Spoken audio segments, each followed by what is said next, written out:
Hello అండి, చాలా ఈజీగా సింపుల్ ప్రాసెస్లో మంచి టేస్ట్ వచ్చేలాగా చికెన్ బిర్యానీని ఇలా ఒకసారి ప్రిపేర్ చేయండి. చికెన్ని ముక్కలుగా కట్ చేసి క్లీన్ చేసేసుకొని చికెన్ని అంతా ఒక బౌల్లోకి తీసేసుకొని అందులో ఉప్పు, కారం, పసుపు, చికెన్ మసాలా, ఫుడ్ కలర్, పెరుగు, నిమ్మరసం వేసి బాగా కలిపేసుకొని పక్కన పెట్టేసుకోవాలి.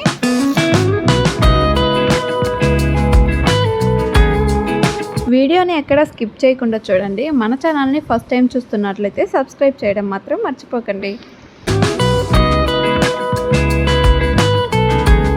వేరొక బండిని గ్యాస్ మీద పెట్టేసుకొని అందులో 2 స్పూన్ల ఆయిల్ వేసి కట్ చేసి పెట్టుకున్న టమాటా, ఆనియన్స్, పచ్చిమిర్చి, కరివేపాకు, పసుపు, గరం మసాలా, చికెన్ మసాలా, ఉప్పు వేసి బాగా కలిపేసుకొని అందులోనే అల్లం వెల్లుల్లి పేస్ట్ వేసి బాగా వేగనివ్వాలి.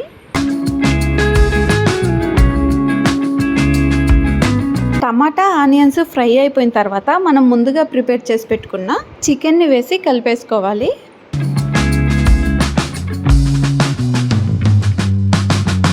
తర్వాత మూత పెట్టేసి 5 మినిట్స్ ఉడికించుకోవాలి.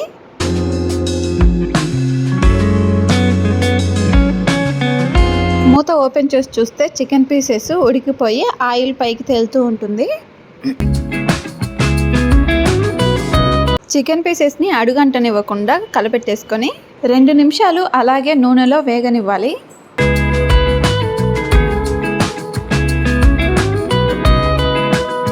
తర్వాత మనం ఏ గ్లాస్తో బియ్యంని తీసుకుంటామో అదే గ్లాస్తో 1 గ్లాస్ బియ్యంకి 2 గ్లాసులు వాటర్ని పోసుకోవాలి.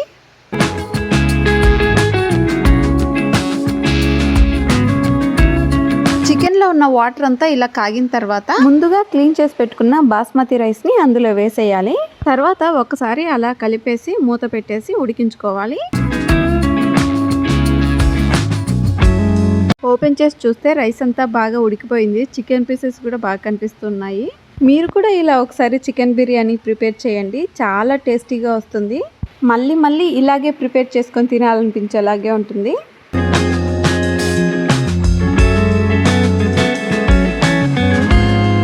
బిర్యానీ అంటే పక్కాగా ఆనియన్స్ ఉండాల్సిందే. చూస్తుంటేనే తినాలనిపిస్తుంది కదా. మరి ఇంకెందుకు ఆలస్యం, మీరు కూడా ఇలా ఒకసారి ప్రిపేర్ చేసి ఎలా వచ్చిందో కామెంట్ చేయండి. వీడియో కానీ నచ్చినట్లయితే లైక్ చేసి సబ్స్క్రైబ్ చేయండి. బిర్యానీలోకి కాంబినేషన్గా చికెన్ గ్రేవీని యాడ్ చేసుకున్నాం కదా, అది ఎలా ప్రిపేర్ చేయాలో కూడా చూసేద్దాం. చికెన్ని ముక్కలుగా కట్ చేసుకొని క్లీన్ చేసి ఒక బౌల్లో వేసేసి అందులో ఉప్పు, కారం, పసుపు, గరం మసాలా, చికెన్ మసాలా, అల్లం వెల్లుల్లి పేస్టు, పెరుగు, ఫుడ్ కలరు, 1 స్పూన్ ఆయిల్ని వేసి మొత్తం మిక్స్ చేసేసుకోవాలి. తర్వాత బాండి పెట్టేసి అందులో 1 స్పూన్ ఆయిల్ వేసి కట్ చేసి పెట్టుకున్న టమాటా, ఆనియన్స్, పచ్చిమిర్చి, కరివేపాకు వేసి వేయించేసుకోవాలి. టమాటా, ఆనియన్స్ వేగిన తర్వాత ముందుగా కలిపేసి పెట్టుకున్న చికెన్ని అందులో వేసి మూత పెట్టేసి ఉడికించుకోవాలి. చికెన్ పీసెస్ ఉడికిన తర్వాత కొబ్బరి, వెల్లుల్లిని మిక్సీ పట్టేసి ఆ పేస్ట్ని చికెన్లో వేసేయాలి. మొత్తం కలిపేసి సర్వ్ చేసేసుకుంటే ఎంతో టేస్టీగా ఉండే చికెన్ గ్రేవీ అయితే రెడీ అయిపోతుంది.